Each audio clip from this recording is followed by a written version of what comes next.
Is authenticity overrated? Hello and welcome to Communication Psychology. My name is Gerhard. I'm a psychologist from Hamburg, Germany, specialized in international, intercultural and multilingual contexts.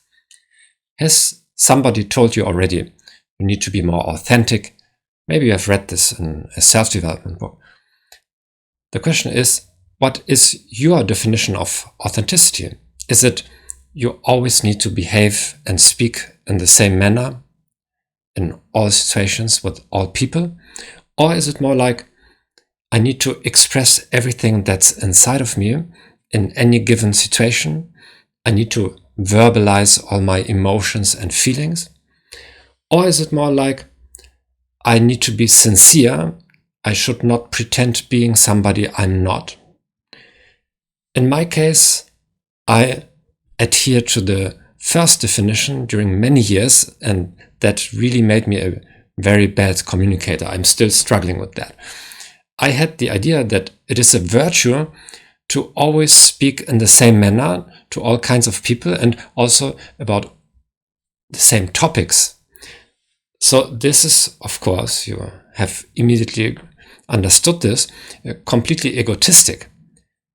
Of course, for me, certain topics are more interesting, and always speaking in the same manner, it means I have a total disregard for the communication needs of the other person, because we need to adapt to the way other people understand information. People have different backgrounds. So the result was I was in my comfort zone, and often still am, of pontificating about topics I really enjoyed in a style like behind a university lectern. Now, the problem with authenticity is also that we have interior and exterior complexity. Exterior complexity means we have to play different roles during the day. Just imagine the following situation. You are in a traffic jam, and we imagine that you are allowed by law in the country you are residing in to take phone calls in a traffic jam, maybe with some device that keeps your hands free. Now you have 5 incoming calls, one after another. First, it's your boss. Then it's your 10-year-old daughter. Then your mother-in-law. Then a furious client. And the last one, a prospective client you hope doing business with. Now, if you had taped yourself on camera, you would have observed that your body language, your posture, your facial expressions, but also your voice and your phrasing, the words you choose, will have changed. And that's normal. There's nothing bad with playing different roles during the day, because we as persons are in different types of relationships, as a parent, as a spouse, as a friend, as a co-worker, as a subordinate. And that's reality. And in each of those situations, we need to show a different part of ourselves. So nothing wrong with this yet. There is also an interior complexity. In any given situation, especially when we have to make decisions, we have inside of us a multitude of opinions, voices, parts, pushing or pulling us into different directions. Often we ignore this, we just feel undecided, but if we cared tuning in into our inner dialogue, we would observe that there is a discussion going on. Now, what does authenticity mean in such a context? Does it mean I need to open up my inner dialogue to the other I'm talking to and describe to him or her that I've inside of myself 5 or 6 different voices arguing for or against?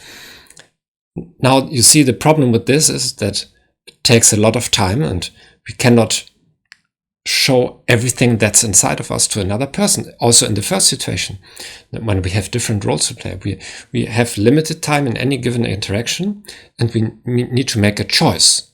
What part of me am I willing to share? And it's not feasible to share everything that's inside of you.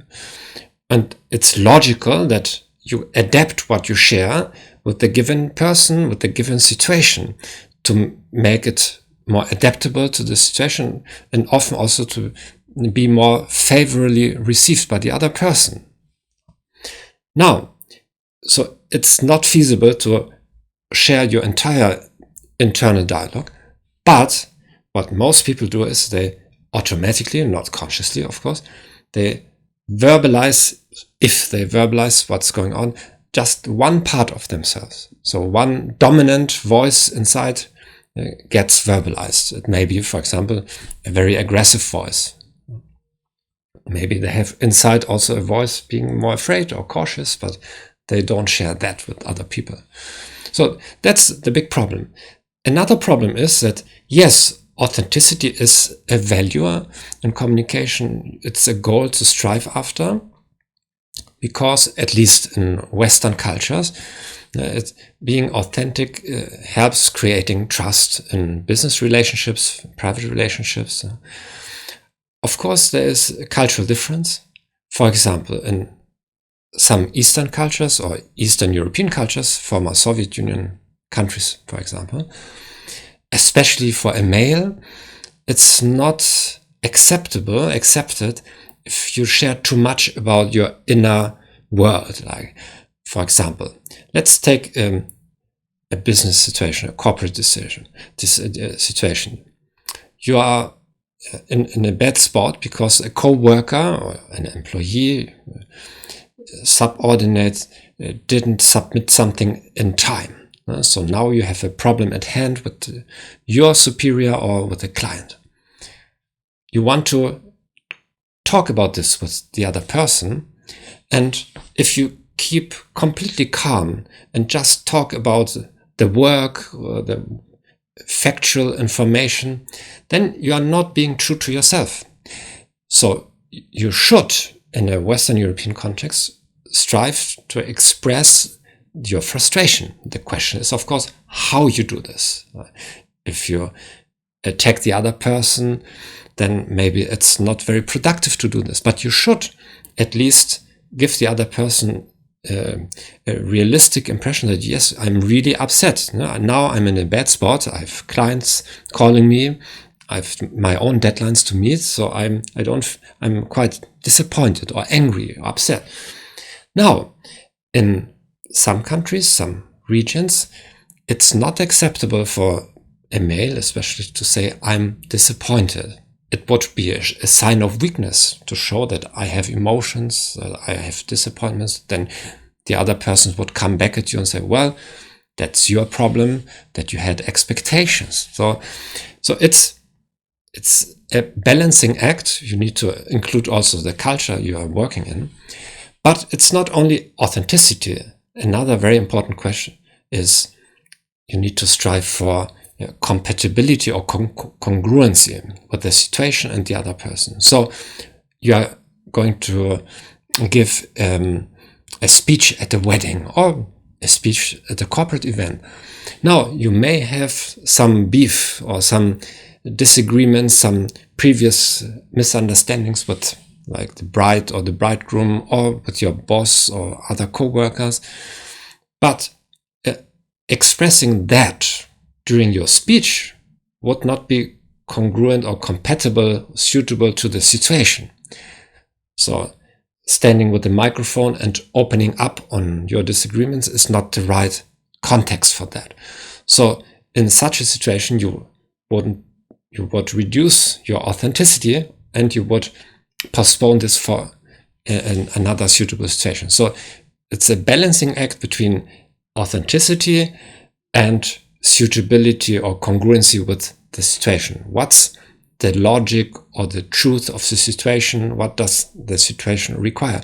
And it's not one value, but it's two values that are often in conflict one with another, and you can never have full authenticity or full compatibility. If you have full compatibility with the situation, then you give up your own self, your own interests, and the other way around, you come across as lacking social skills and being highly egotistic.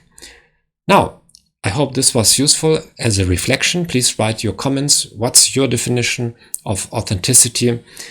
If you want me to give you a free talk, a free masterclass on communication psychology in your team online, every week I reserve 60 minutes for doing that. Just contact me on LinkedIn or here. Bye bye.